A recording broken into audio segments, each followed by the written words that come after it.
Baik, 15 menit kita lanjutkan melihat dari exam guide. Exam guide ini exam guide tidak hanya untuk certification, tapi sebenarnya jadi panduan Anda juga untuk di final assessment ya. Oke, jadi di bagian 32 ini kita bicara tentang global infrastructure. Ya. Kita tidak hanya melihat dari definisinya, kemudian tentu saja ya, itu juga penting, definisi dari regions, kemudian definisi dari AZ, dan definisi dari edge location itu sendiri seperti apa, dan fungsinya masing-masing, punya peruntukannya masing-masing. Ini yang juga cukup sering gitu, salah satu yang mungkin problems, soal yang cukup sering keluar terkait dengan misalnya benefits dari edge location itu apa.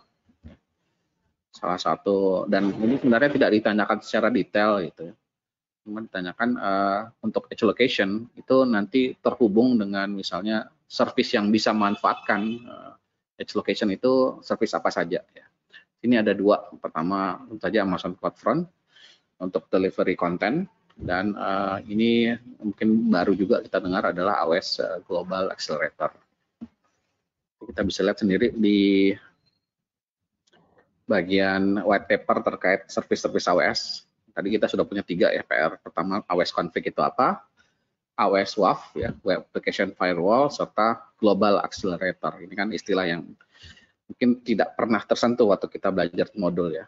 Di sini sudah ditanyakan. Jadi yang akan bisa memanfaatkan edge location ya, untuk mengantarkan layanannya itu CloudFront serta Global Accelerator. CloudFront sudah jelas ya, untuk sebagai menyimpan konten supaya lebih bisa lebih dengan cepat gitu diantarkan ke customer, ke pelanggannya ya, tempat terdekat. Consideration ya, pertimbangan kenapa harus menggunakan misalnya multiple AWS regions. Apakah itu terkait dengan memang kita mau melakukan proses disaster recovery ya, atau memang kita mau go global dalam memberikan latensi yang rendah itu untuk end user. Terkait dengan data sovereignty, kekuasaan data ini terkait dengan aturan-aturan gitu di tiap region terhadap penggunaan data ini. Kemudian core AWS service ya. Di sini sudah ada core AWS service, itu ada yang masuk di sini compute, storage, network, dan basis data. Untuk AWS compute service ya, ini kita bicara sebagian besar di EC2 terutama. Kita bicara tentang compute families-nya ada apa sih? Ya, compute families, dan kita juga bisa lihat gitu. Nanti untuk tiap-tiap compute families misalnya itu use case terbaiknya digunakan untuk apa? Misalnya untuk machine learning, misalnya kita pakai compute families yang mana ya? Mungkin saya bisa perlihatkan.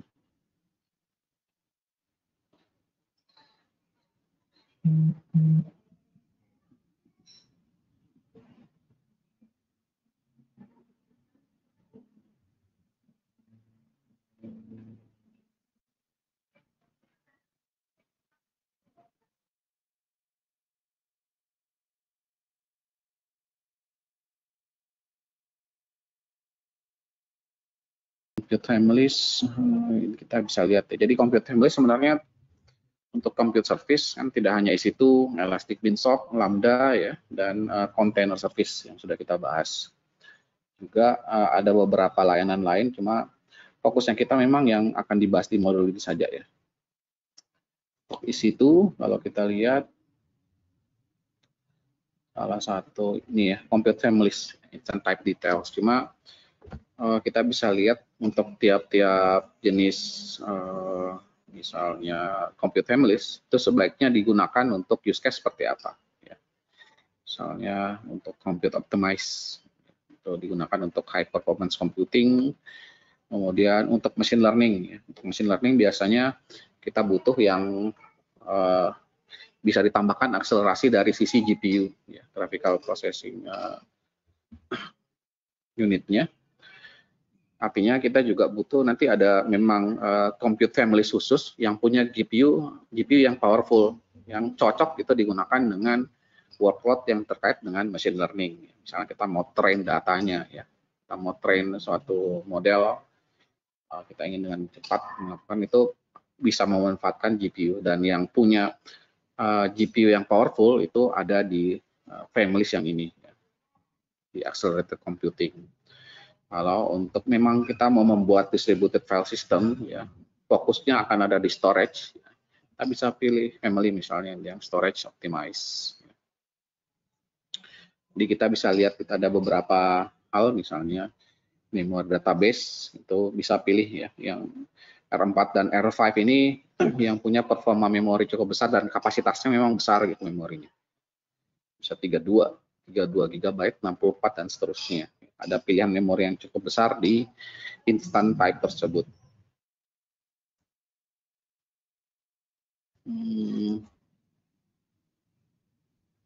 Kita kembali ke sini. Jadi compute families. Jadi kita bisa mengenali ada beragam macam compute families. Jadi kemudian service yang menyediakan layanan komputasi tidak hanya EC2 ya. Kita bisa lihat Lambda ya, kalau bicara tentang serverless. Kemudian kita bisa lihat juga kontainer, itu juga ada beberapa layanan di dalam yang terkait dengan kontainer, mulai dari ECS, kemudian ada ECR ya, sebagai repository dari sebuah kontainer. Kemudian kita punya IKS kalau pakai Kubernetes ya, dan beberapa layanan lainnya, terutama pada tidak yang juga wajib adalah EC2.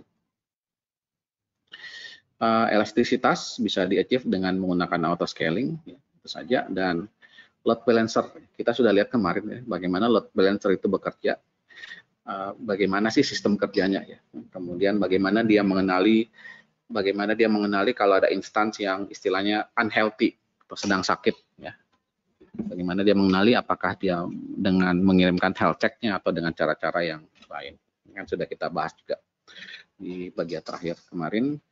Kemudian storage service, ya. Storage service kita juga ada beberapa, ya. Ada S3, kemudian Elastic Block Store, ya. EBS. Jadi kita bisa melihat gitu karakteristik dari tiap-tiap storage. Ya. Misalnya S3 ini masuk di kategori misalnya apa? Objek ya, object based storage. Ya. Kemudian kita punya layanan tambahannya S3 Glacier. Kita bisa bedakan aja. Bagaimana sih S3 Glacier dengan S3 misalnya? Di mana perbedaannya ya. Kemudian kita bicara tentang elastic file system. Kalau bicara tentang elastic file system, kita bicara kelebihannya ya. Salah satu poin penting dari elastic file system EFS adalah bagaimana dia bisa digunakan sebagai network file system.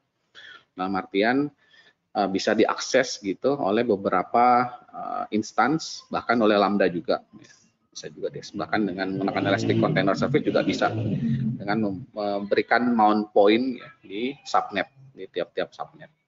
Dan dia sifatnya kan dalam satu region, jadi bahkan bisa disebar gitu di lebih dari satu AZ. Kemudian kita ada tambahan mungkin yang juga baru dengar, Snowball ya, dan Storage Gateway. Kalau Snowball ini secara umum kita bicara tentang cara memindahkan data sih. Jadi Snowball ini awalnya untuk memindahkan data dari on-premise ya, ke AWS, ke cloud computing ya, ke cloud, tapi kita pakai hardware gitu. Ada hardware yang dikirim oleh AWS ke misalnya ke satu perusahaan, nantinya akan di copy datanya ke Snowball ini. Snowball ini sendiri ada beberapa, saya lupa, ada Snow Mobile, ada beberapa device lah yang terkait dengan Snow ini. Fungsinya kurang lebih sama ya, menghubungkan antara on-premise atau memindahkan data dari on-premise ke cloud ya. Tapi tidak pakai melalui public internet atau diupload, tapi melalui real device gitu yang diberikan, yang dipinjamkan ya, ke perusahaan atau entitas bisnis, kemudian mereka mengupload, mengcopy datanya ke Snowball tersebut dan dikirimkan. Nantinya akan di-upload melalui jaringannya AWS. Itu yang storage ya, S3 EBS, S3 Glacier, ya, termasuk juga storage gateway dan EFS. Jadi kenali karakteristiknya masing-masing dari storage ini, dan kapan kita sebaiknya menggunakan S3, kapan kita menggunakan EBS. Ya, kalau kita bicara EBS berarti kita bicara ya kaitannya dengan EC2 kan. Dia sebagai primary storage dari EC2 instance tentu saja. Kemudian S3 Glacier sebagai, jadi bedanya dengan S3 untuk storage untuk penyimpanan data ya, yang bisa diakses setiap saat. Gitu ya. Kalau S3 Glacier kita bicara tentang arsip. Ya. Jadi konsepnya beda, S3 sama S3 Glacier. Satu menyimpan data, satu untuk mengarsipkan data. Kalau mengarsipkan mungkin akan jarang sekali diakses. Dan jarang sekali diakses, AWS bisa menawarkan harga yang jauh lebih murah gitu untuk S3 Glacier dibanding dengan S3. Kemudian networking service. Ada komponen utamanya ada VPC beserta bagian-bagiannya, mulai dari subnetnya, kita punya route table, beserta komponen-komponen yang ada dalam subnet, misalnya kita bisa letakkan misalnya internet gateway, gunanya untuk apa internet gateway ini, kemudian kita bicara NAT gateway, network translation gateway, gunanya untuk apa, itu juga harus bisa dipahami masing-masing. Ya. Kemudian terkait dengan network, kita punya security group, ya. Dan juga sebenarnya ada ACL, ya, access control list, fokusnya di security group. Kita lihat security group ini untuk membatasi ya, dari segi inbound sifatnya yang stateless. Ya. Dan komponen lain di networking service ini ada Route 53, melakukan proses routing, kemudian serta sebenarnya masuk juga di sini salah satunya adalah CloudFront ya untuk networking service-nya, untuk content delivery networknya. Ada VPN dan AWS Direct Connect. Ini tools yang bisa digunakan untuk menghubungkan ya antara network di on-premise dengan network yang ada di cloud. Ya. Jadi kita bisa gunakan site-to-site VPN, kita bisa pakai direct connect kalau memang butuh bandwidth yang lebih besar dan lebih private. Ya. Juga bisa dipahami gitu perbedaannya antara kedua tools yang mirip ya, tapi berbeda karakternya. Masuk ke service database, ya. Kita bisa melakukannya instalasi database di atas Amazon EC2, di atas EC2, dan bagaimana perbandingannya gitu dengan AWS yang di manage database, misalnya RDS. Kita bisa lihat bedanya di mana akan lebih kelebihannya di mana, masing-masing tentu saya punya kelebihan, punya kekurangan. Dan bicara tentang Amazon RDS, ya sebagai salah satu relational data service, ya relational database yang ditawarkan, apa saja kelebihannya, cara konfigurasinya, ya. Kemudian use case-nya juga termasuk di sana. DynamoDB ya untuk non-relational database, serta Redshift untuk data warehouse ya yang berada di cloud. Resources ini juga mungkin akan muncul pertanyaannya terkait dengan resource yang bisa digunakan untuk support ya, bisa dari dokumentasi, dari best practice ataupun AWS Knowledge Center. Kemudian level scope dari AWS support itu sendiri, ya, kita bicara yang tadi ya. Ini kan ada beberapa level. Ada sebentar ya.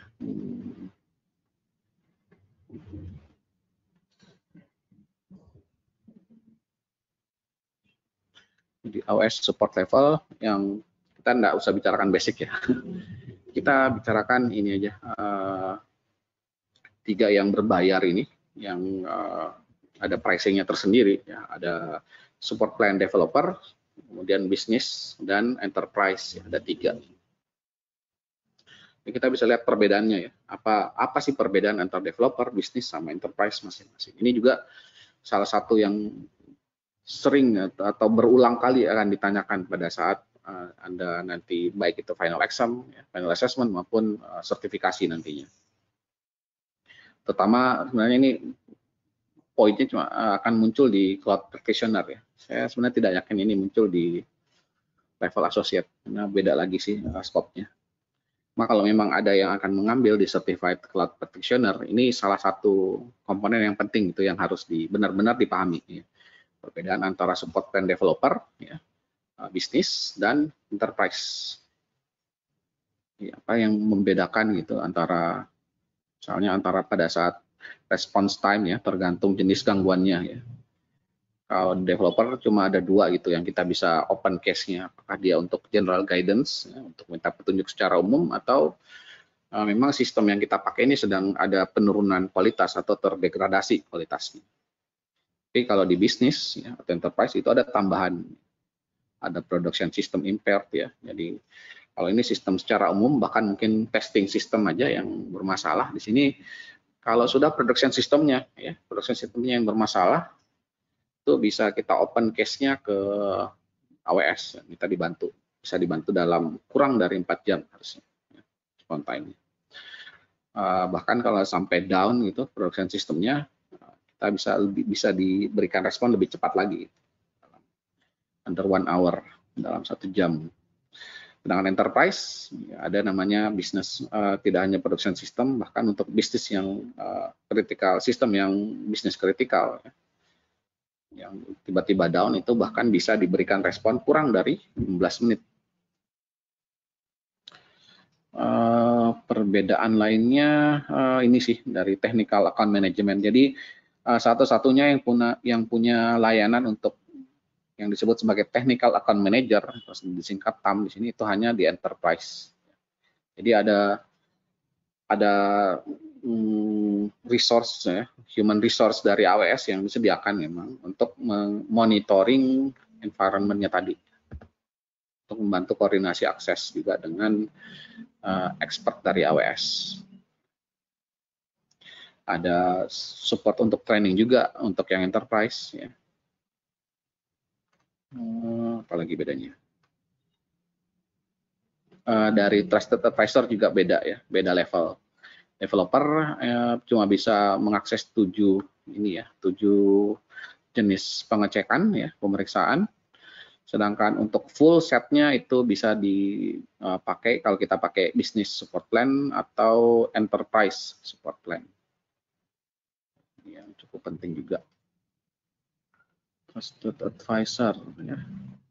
Kategorisnya ada cost optimization, performance, security, fault tolerance, sama service limit. Jadi perbedaannya sih yang akan jadi sering pertanyaan adalah bagaimana kita membedakan gitu. Kalau kita punya kebutuhan tertentu ya, misalnya kita bisa lihat bahwa misalnya ini startup yang baru mulai jalan gitu, baru dalam proses testing, dalam proses developing.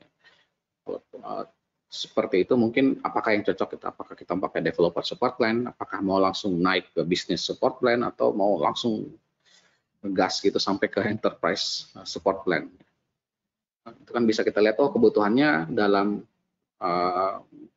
dalam masa developer, dalam masa developing dan masa testing ya, antara kita bisa gunakan basic ya, atau kita bisa gunakan developer support plan juga ya.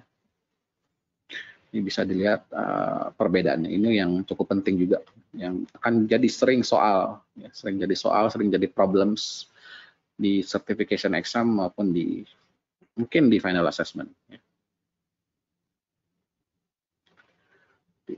Saya lupa ini ya. Kita sudah Redshift ya, support plan apa saja, premium supportnya ya, support casesnya seperti apa, sama tadi ini technical account managers. Jadi ini special case hanya untuk enterprise. Kalau sudah ngomong tentang technical account managers, Anda tinggal cari aja jawabannya, pilihan jawaban itu opsinya adalah yang paling benar adalah yang enterprise. Cuma karena di support plan itu saja tersedia yang disebut sebagai TAM atau technical account manager. Benefits dari AWS Trusted Advisor bisa dikenali. Dan domain terakhir itu billing dan pricing. Untuk billing dan pricing,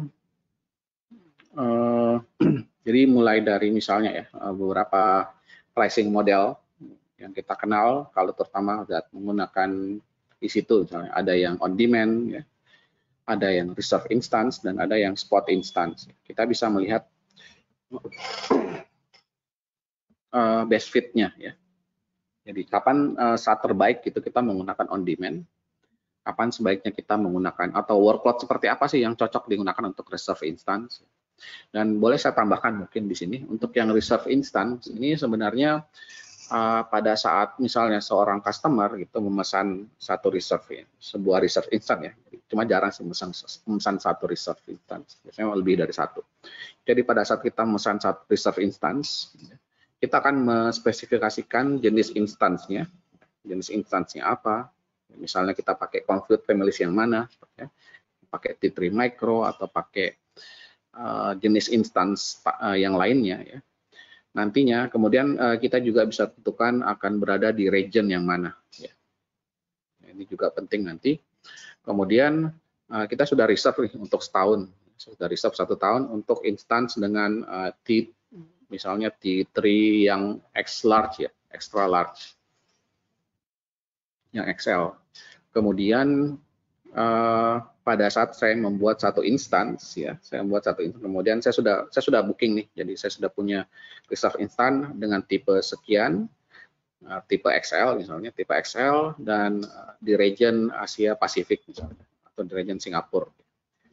Kemudian saya melakukan, saya buat satu server, maka itu secara otomatis ya, harga ya, saya buat satu server dengan spesifikasi yang sama ya, saya buat server dengan instansinya tipenya adalah X large misalnya, kemudian saya letakkan di region Singapura gitu, maka secara otomatis ya, harga yang akan berlaku di server tersebut ya, kalau kebetulan belum ada saya bikin instansi yang lain, hanya baru satu ini saja, maka harga yang berlaku nantinya di instansi ini adalah harga dari reserve instan tadi.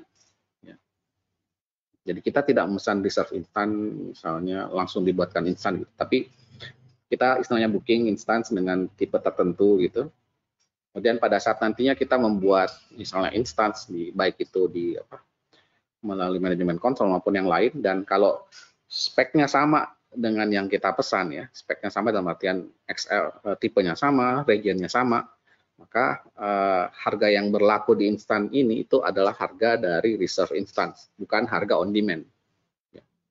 Itu yang perlu juga diperhatikan terkait dengan reserve instance. Fleksibilitasnya, kemudian bagaimana behavior-nya ya, di dalam satu AWS organization. Best fit juga untuk spot instance pricing ya, bagaimana skenario terbaik kapan kita menggunakan spot instance. Jadi biasanya kalau kita bicara spot instan, memang yang workload-nya itu bisa dimulai kapan saja dan bisa abruptly stop gitu, atau bisa berhenti kapan saja tanpa mempengaruhi hasil kerjanya. Ini biasanya kalau ada pekerjaan dalam bentuk batch ya, ada batch-batch tertentu yang mau dikerjakan, jadi tidak perlu misalnya harus on terus ya. Mungkin bisa di on untuk beberapa saat, kemudian melakukan proses, selesai, udah bisa stop. Atau bahkan kalau stop pun di tengah-tengah itu tidak ada masalah. Hasil pekerjaan yang sebelumnya itu sudah bisa disimpan misalnya di tempat yang lain selain secara eksternal ya.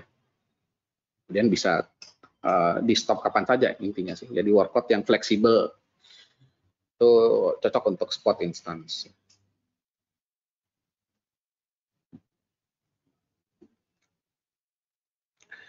Account structure ya, kita bisa gunakan consolidated billing, salah satu feature dari AWS Organization. Jadi kita bisa buat beberapa AWS account ya, dan kita bisa lakukan billingnya secara terpusat, bahkan dari akun-akun yang lain akan kita buat dalam satu organisasi.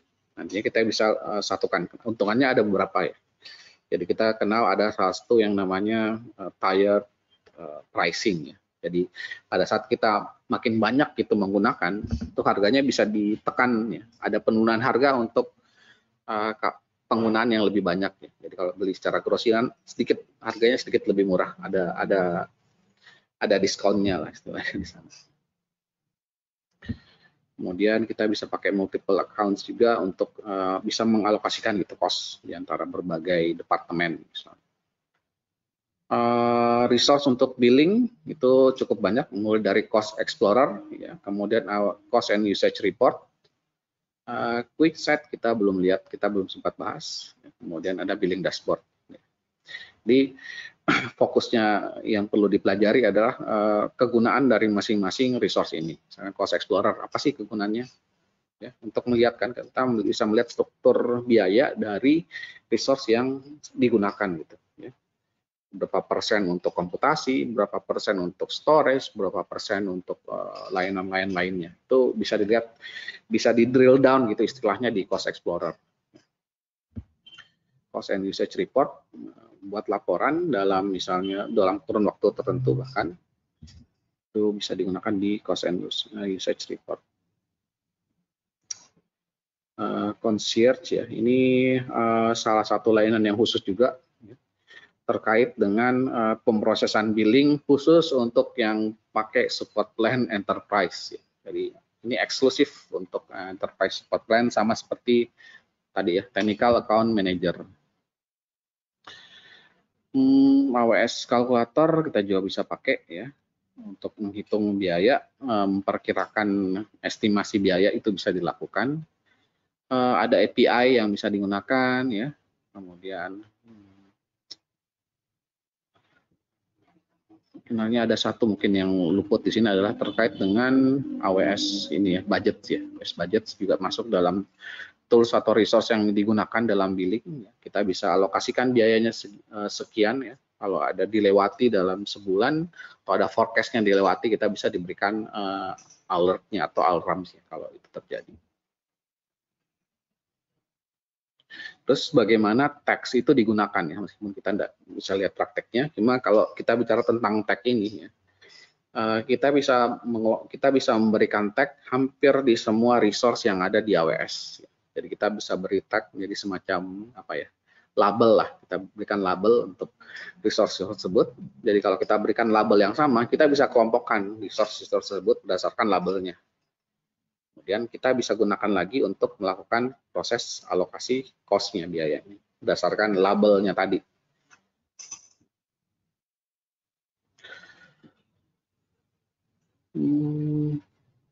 Ini beberapa resource ya yang bisa di tools atau teknologi yang mungkin di cover. Jadi instance types ya, load balancer juga penting, global infrastructure, definisi dari AMI itu sendiri apa ya, bagaimana kita membuat AMI, berapa jenis AMI yang ada. Kemudian apa itu personal health, ini mungkin kemarin kita tidak bahas ya, apa itu personal health dashboard sama service health ya, bedanya di mana. Kalau personal health dashboard ini lebih ke arah untuk bagaimana keadaan dari infrastruktur di suatu akun tertentu. Itu personal health dashboard. Ya, ada di mana ya tadi ya? Kalau yang service health dashboard itu bisa diakses dari sini ya, status.aws.amazon.com. Oh, ini ada. Personalize. Ini harus terhubung dengan akun kayaknya ya. Harus login. Kalau service health dashboard ini untuk melihat gitu bagaimana status kesehatan ya, dari tiap-tiap layanan AWS di berbagai region. Ini dipisahkan antara kawasan Amerika Utara, kawasan Amerika Selatan, ya, kawasan Eropa. Nanti dari tiap-tiap service itu akan tertera juga gitu regionnya ya. Dan Frankfurt, Irlandia, London dan seterusnya. Kemudian di Afrika, ya, kawasan Afrika, Asia Pasifik. Ya, jadi misalnya Amazon Epic Gateway ini ya operasi normal, ya, tidak ada masalah. Baik itu di Hong Kong, di Mumbai, di Osaka, di Seoul, di Singapura, di Sydney dan di Tokyo. Ya. Kita bisa lihat semua layanan, misalnya saya lihat layanan di situ. Di situ itu ada image builder, semuanya operating normally. Di situ secara umum itu juga operating normally, jadi tanda cek semuanya. Kita bisa lihat apa sih tanda cek ini. Oh, ini tanggalnya ya, historinya. Image builder. Jadi service health dashboard ya, untuk melihat bagaimana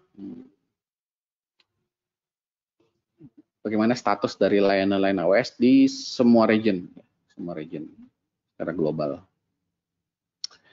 SDK, AWS Support Center, support tier tadi ya, support plan, dan virtual private network.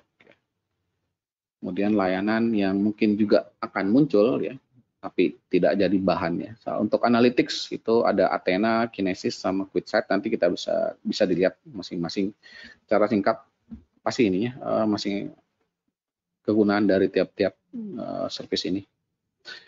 SNS, Amazon Simple Notification Service, digunakan untuk mengirimkan notifikasi, dan biasanya dia diintegrasikan dengan layanan CloudWatch ya. Di CloudWatch ada alarm tertentu yang akan tertrigger. Salah satu salurannya gitu untuk melakukan aksi terhadap alarm tadi adalah mengirim notifikasi melalui SNS, bisa melalui email, bisa melalui bahkan text message ya, bisa juga dilakukan. Simple Queue Service ya, SQS ini sebenarnya nanti kita untuk yang ngambil ini ya, di langkah berikutnya ini akan banyak berbicara tentang SQS sendiri. Bagaimana Simple Queue Service ini terkait dengan arsitektur microservices ya. Bagaimana antar satu service sama service lain itu bisa saling berinteraksi, berkomunikasi dengan memanfaatkan SQS ini. SQS untuk compute sama serverless ada di situ. Tentu saja ada EB, Elastic Beanstalk, Lambda, serta containers ya. Containers juga masuk di compute. Database untuk developer tools ya. Silahkan ini bisa dibaca ya. Nanti code build itu untuk apa ya, code commit itu, code build ini sebenarnya untuk proses building. Jadi ini sebenarnya developer tools yang bisa dijadikan seperti pipeline lah. Kemudian code commit ini mirip seperti repository ya, kita yang kenal GitHub, mirip seperti itu untuk melakukan versioning dengan Git. Code deploy dan code pipeline untuk menggabungkan keseluruhan. Cukup banyak ini layanan-layanan yang bisa digunakan. Jadi bisa dilihat ya. Jadi untuk beberapa layanan tertentu, misalnya seperti AWS Cloud HSM yang mungkin baru didengar, itu kita bisa lihat, kita bisa baca sekilas. Itu kita bisa akses dari white paper yang ini ya, Overview of Amazon Web Services. Ini sudah yang terakhir. Jadi white paper ini kita bisa lihat secara sekilas gitu ya.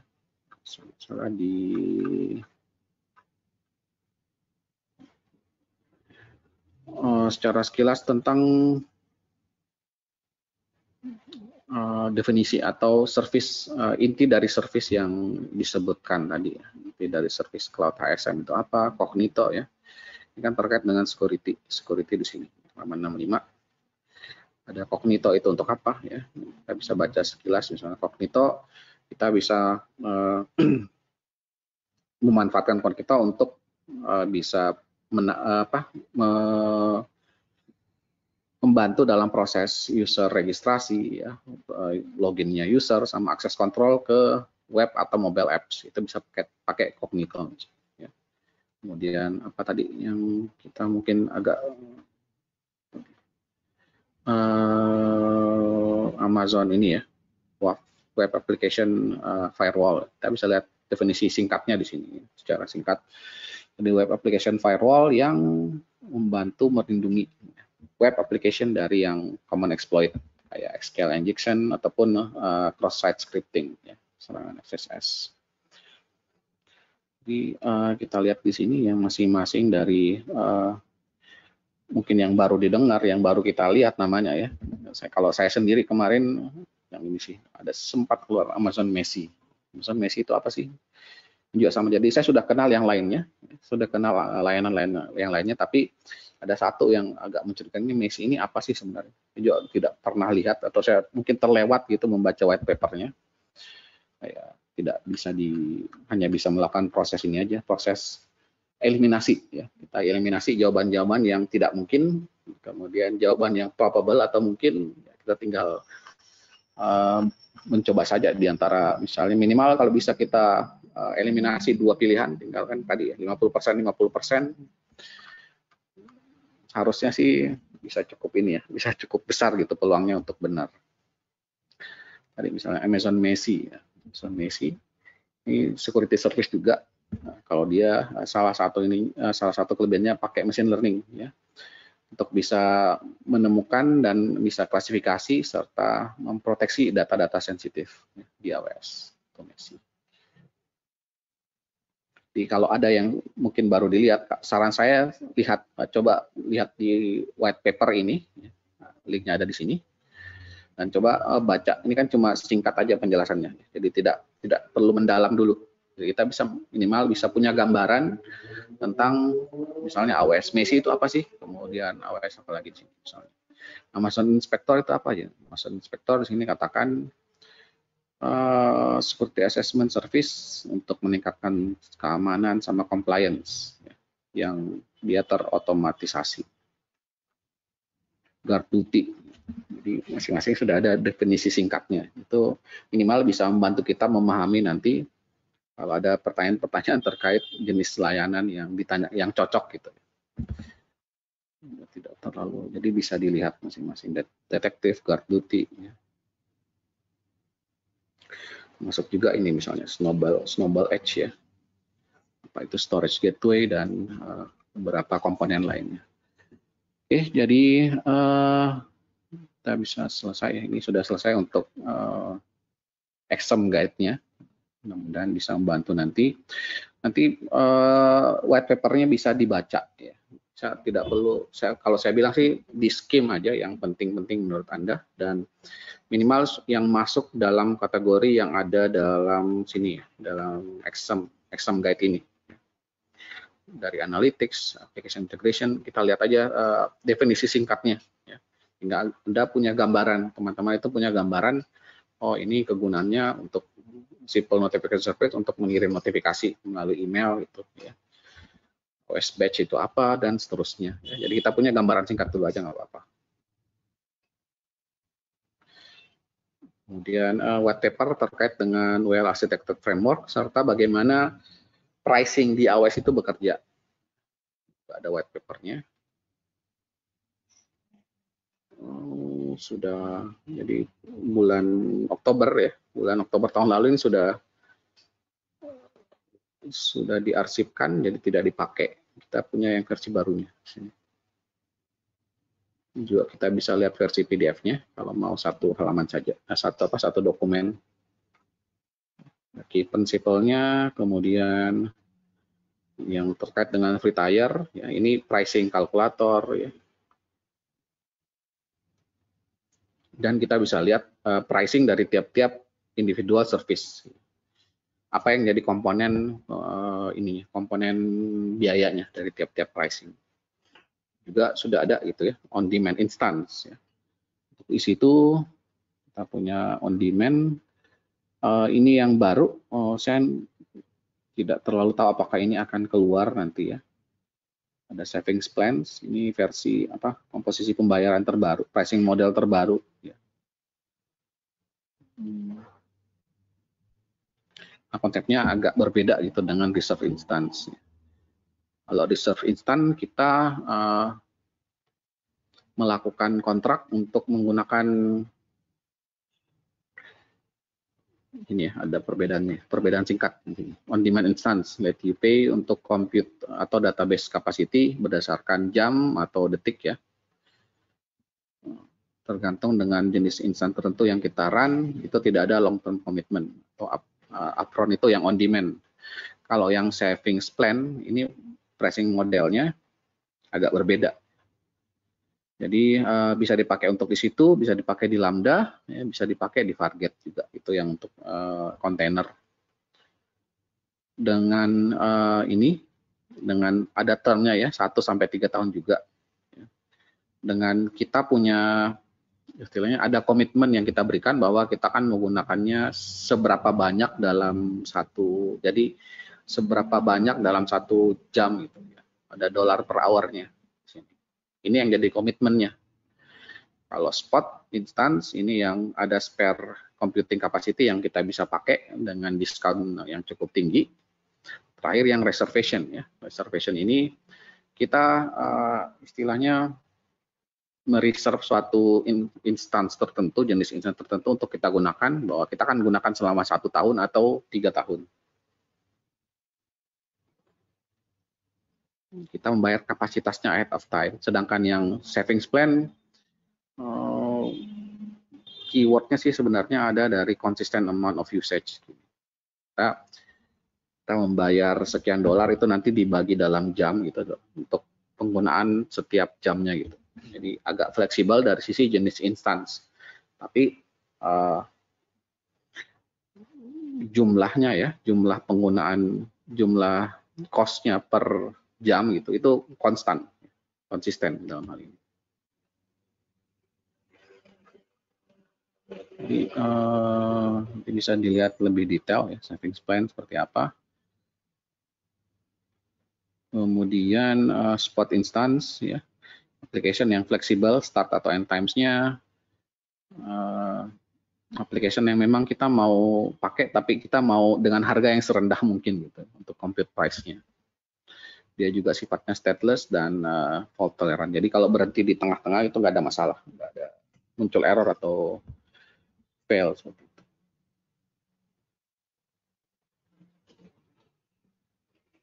Oke, per second billing, mungkin ini juga akan keluar kira-kira yang mana yang akan bisa memanfaatkan per second billing ini, karena tidak semua instance bisa pakai per second billing ya. Ada syaratnya kemarin kan, kita bisa pakai per second billing ini untuk Amazon Linux ya, untuk Linux varian terutama Amazon Linux beserta Red Hat kalau saya tidak salah atau Ubuntu ya. Jadi ada tergantung dari sisi instansi yang digunakan.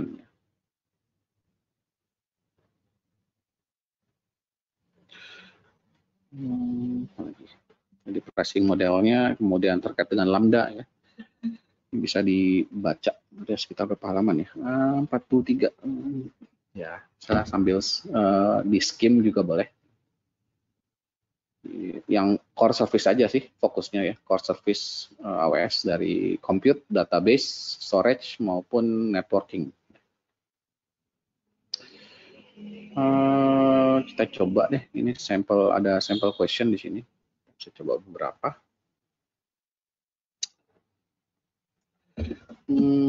Sini ada beberapa pertanyaan. Jadi ada 10 kalau nggak salah ya, ada 10 serta dengan kunci jawabannya nanti di bawah.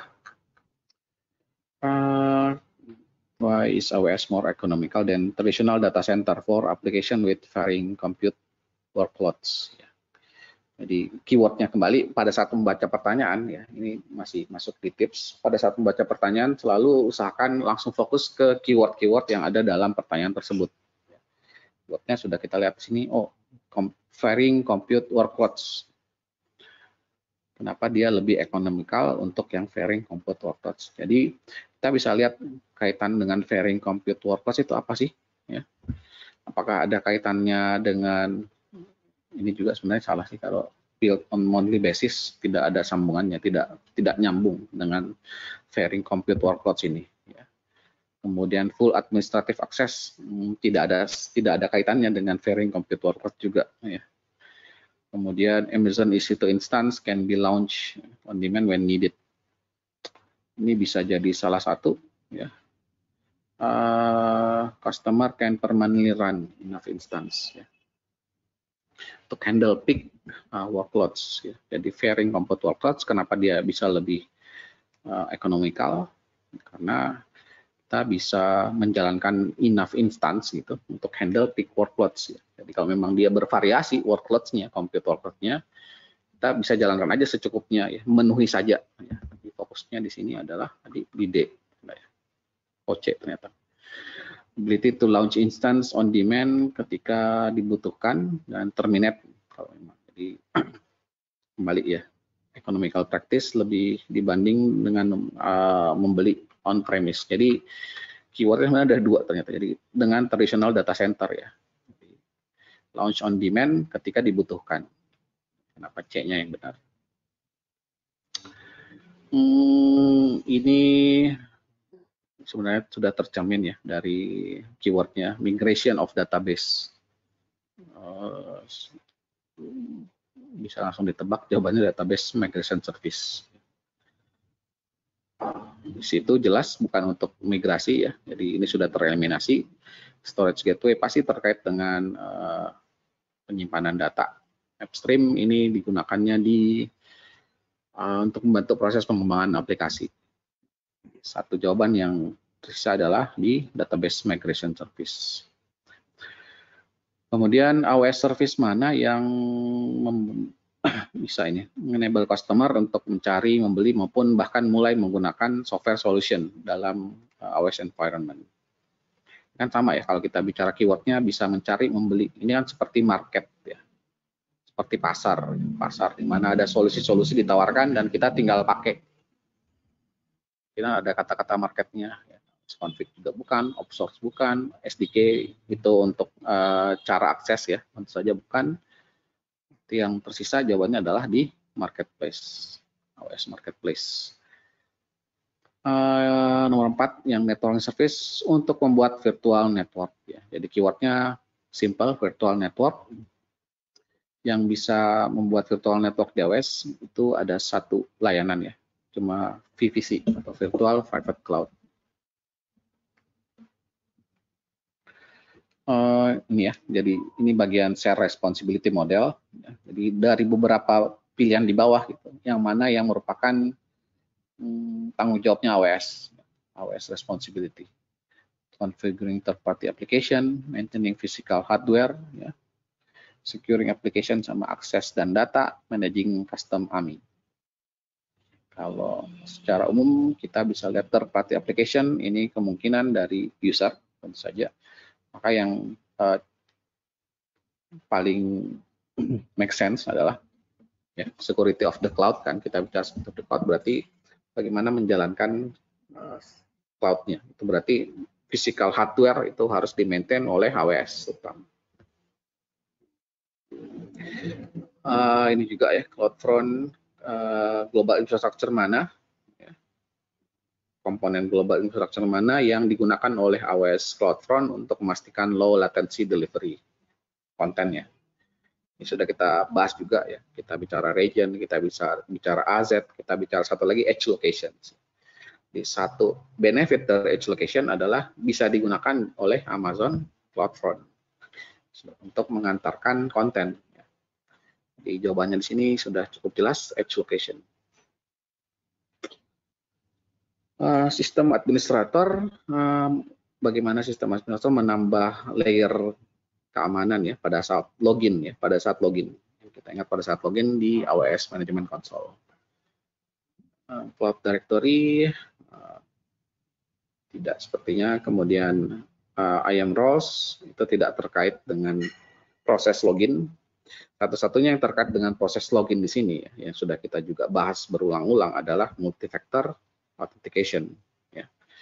Bagaimana selain dengan password, kita juga harus masukkan kode tertentu dari device yang lain yang akan tergenerate otomatis secara terus-menerus. Itu adalah MFA. Jadi jawabannya adalah C.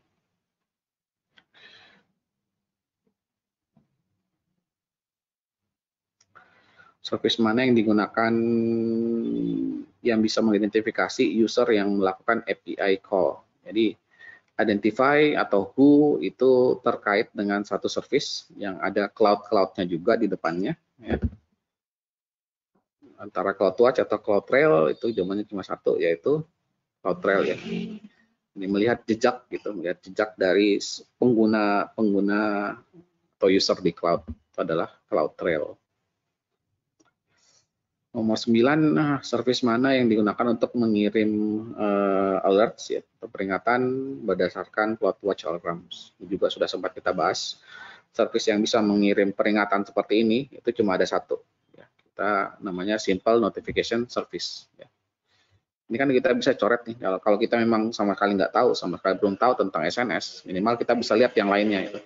Oh, CloudTrail itu untuk mencatat pengguna melakukan apa ya di resources AWS, berarti bukan yang ini. Trusted Advisor ini salah satu fitur dari AWS Support Plan ya, dia memberikan rekomendasi terhadap penggunaan infrastruktur di AWS. Ini juga bukan.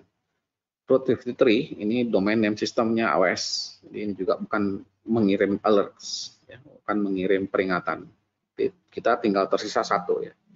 Jadi proses eliminasi kita lihat opsi-opsi yang lain, kira-kira dia possible menjadi jawaban atau tidak dengan berdasarkan definisinya kan kita inilah sudah tahu lah CloudTrail itu apa, Trusted Advisor, Route 53, ya, kita bisa eliminasi ketiganya dan kita sudah punya jawabannya. SQL Notification Service. Ini salah satu mungkin yang juga perlu kita perhatikan. Mungkin ada pertanyaan-pertanyaan yang tidak pernah kita bahas di materi dan harus lihat dari masing-masing kembali ya. Lihat dari masing-masing pilihan yang ada. Memang kita tidak sempat bahas. Jadi AWS Trusted Advisor sudah kita bahas ya. Mungkin tidak ada terkait dengan prohibited action di sana. Kemudian IAM ini terkait dengan proses pengaturan account dan akses-aksesnya. Jadi tidak terkait juga dengan mencari informasi terkait dengan prohibited action. Billing console itu digunakan untuk melihat billing, jadi bukan untuk cari informasi tentang aksi-aksi yang dilarang. Hasil eliminasi ketiga A, B, dan C, kita tinggal tersisa pada satu opsi, yaitu opsi yang D, Acceptable Use Policy. AWS Amazon Out, kemudian SNS, dan seterusnya. Jadi semakin banyak misalnya kita bisa mengetahui ya komponen-komponen dari suatu service ya, minimal kita bisa punya gambaran, meskipun gambaran singkat, gambaran yang tidak terlalu detail ya, kita sudah punya gambaran singkat tentang suatu service, itu kita bisa gunakan nanti pada saat mengerjakan soal-soal. Dengan soal kita bisa lakukan proses eliminasi. Jadi ada beberapa opsi yang sudah kita kenali, mungkin ada opsi lain yang juga belum kita kenali. Ya. Kita bisa eliminasi opsi yang sudah kita kenali dan kita sudah tahu bahwa tidak mungkin ini yang menjadi jawabannya. Kita bisa fokus ke opsi lain. Oke. Yang saya mau terangkan di sini apa ya? Jadi untuk sertifikasi sendiri ya, coba cari dulu ya.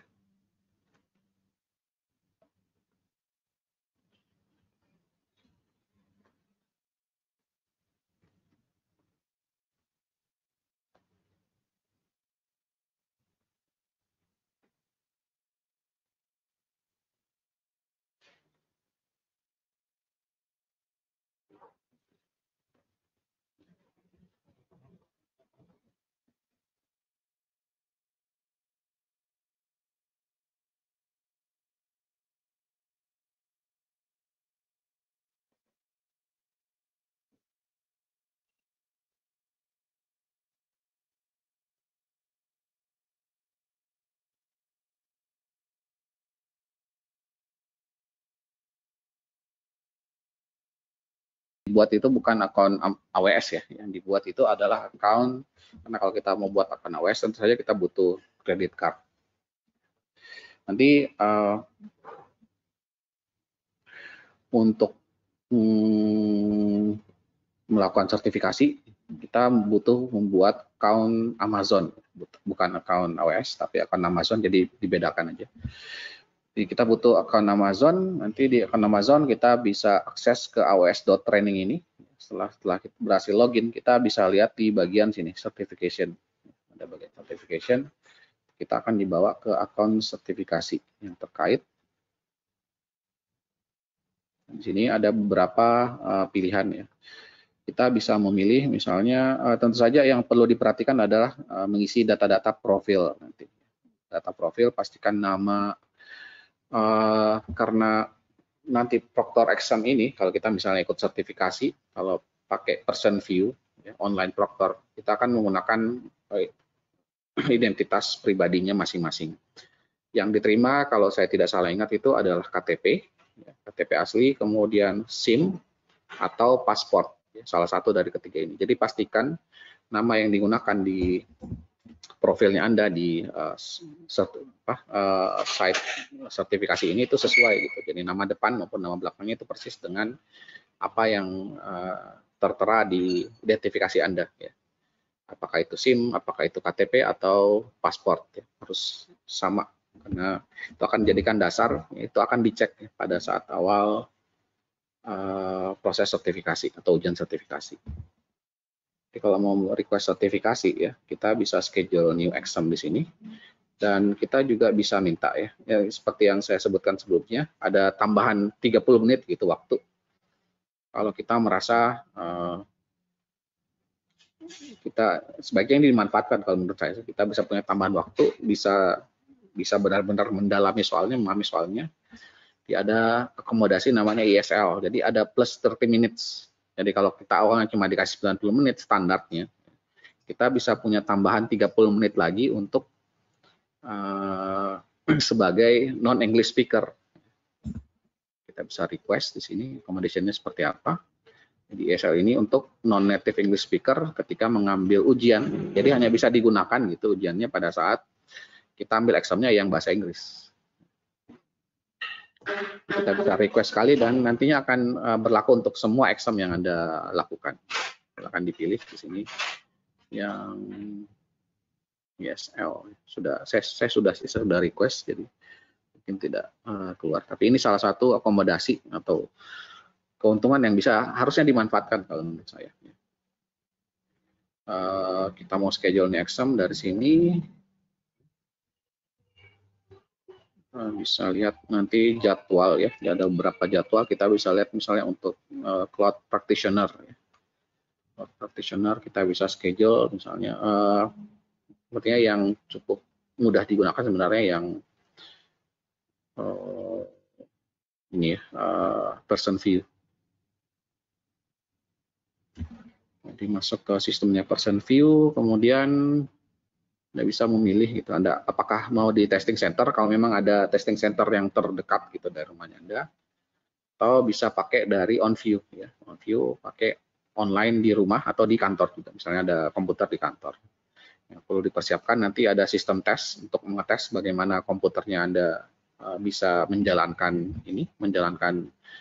software untuk testingnya ya. Kemudian testing space ya, jadi Anda akan ujian di satu ruangan, sebaiknya disarankan ada ruangan yang memang terpisah ya. Kalau kita lihat di sini acceptable space-nya ya. Beberapa tips ya. Sistem tes, melakukan sistem tes di awal.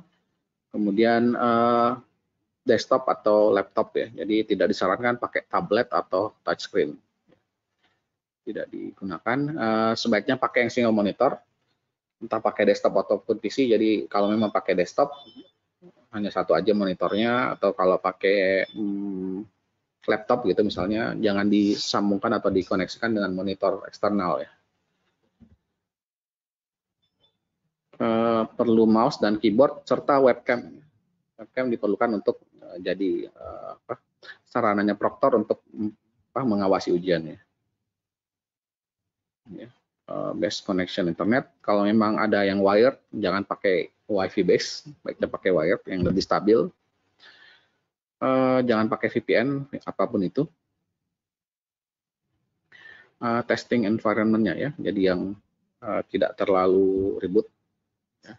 Kalau bisa sih ada kamar terpisah yang memang hanya Anda saja gitu di dalam pada saat ujian. Ya. Sebenarnya kalau misalnya Anda di kampus, Anda bisa request misalnya ke bagian satu ruangan tertentu misalnya yang memang khusus dipakai untuk testing, bisa request misalnya ke bagian administrasi atau ke bagian perlengkapan untuk menyiapkan, bisa disiapkan satu ruangan dengan satu PC gitu, dengan koneksi wire, dengan koneksi kabel dan tanpa ada interupsi ya. Tanpa ada interupsi, cukup terang ya, tidak ada orang lain ya, hanya ada satu orang. Jadi memang ada ruangan yang benar-benar hanya Anda saja gitu yang dalam. Oke, di meja harusnya cukup bersih juga, itu tidak ada catatan, tidak ada pulpen, cuma ada komputer aja sih biasanya. Nanti sebelum ujian biasanya ada proses misalnya untuk memperlihatkan kondisi ruangan Anda, termasuk kondisi meja juga. Bisa check in 30 menit, kemudian ada beberapa ini lagi ya. Kita juga akan foto untuk driver license maupun paspor ataupun KTP misalnya. Akan direkam ya, jadi pasti akan direkam, jadi jangan, sebaiknya tidak coba-coba gitu untuk cheating, meskipun kan mau dikatakan sistemnya online. Anda bilang bahwa bisa diakali mungkin atau dan lain, tapi sebaiknya jangan, karena tadi ada webcam dan bahkan pergerakan sedikit saja ya, dari sedikit ada arah mata itu biasanya sudah akan ditanyakan oleh proktornya, apa untuk bisa memperlihatkan mungkin Anda sedang melihat kemana atau Anda sedang berbicara dengan siapa kalau tiba-tiba ada suara-suara tertentu ya. Oke, technical issue dan lain-lain ya. Ujian dengan person view, jadi foto ID ya. Dan ada, kalau mau lihat sih sebenarnya ada short video juga.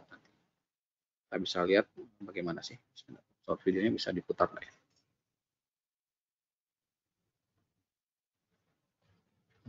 Jadi mungkin Anda bisa lihat videonya nanti. Ada apa yang di-expect pada saat kita ujian menggunakan person view.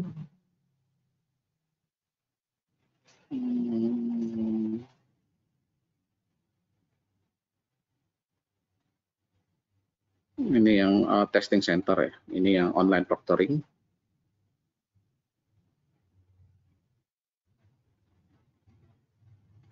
Di video ini sebenarnya bisa dilihat nanti ya, bisa dilihat pada saat Anda sudah akan melakukan proses sertifikasi. Di kita misalnya next, kita nanti bisa pilih beberapa schedule. Ada beberapa schedule yang bisa dipilih ya, seperti ada beberapa agreement.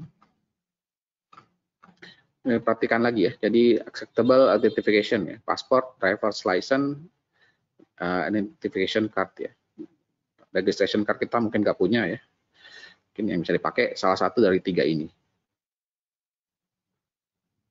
Kemudian on exam day silahkan login, nanti kita agree. On view. Dia ada pilihan bahasa ya, ada pilihan bahasa mau pakai English atau Indonesia. Misalkan selalu pilih yang bahasa Inggris. Jadi ada schedule sih, ada schedule yang kita bisa pilih tergantung waktunya kita. Ya. Belum ada ya waktunya. Nanti. Jadi nanti saya lupa apakah next ini sudah ada waktunya atau belum. Oke lah, nanti ada beberapa pilihan waktu sebenarnya, jadi tidak hanya satu waktu tertentu. Nanti kita bisa pilih beberapa pilihan waktu, kita bisa pilih salah satunya. Ya. Ada cukup banyak pilihan, tergantung apakah sedang musim ujian, musim sertifikasi atau tidak. Oke, mudah-mudahan nanti bisa ini ya. Kalau tidak di saat ini, berarti untuk yang level berikutnya pada saat Anda masuk di associate, ya, bisa dicoba. Dan sebenarnya untuk mengambil associate, kalau saya boleh bilang, sebenarnya tidak harus kita melakukan certified cloud practitioner dulu, ya, tidak harus berjenjang. Tapi yang penting Anda sudah punya cukup pemahaman terkait materi-materi yang memang akan ditanyakan dalam sebuah sertifikasi di cloud practitioner, gitu ya. Oke, di belakang ini sudah ada juga linknya, registrasi. Kemudian sini ada beberapa pertanyaan terkait dengan sertifikasi sendiri.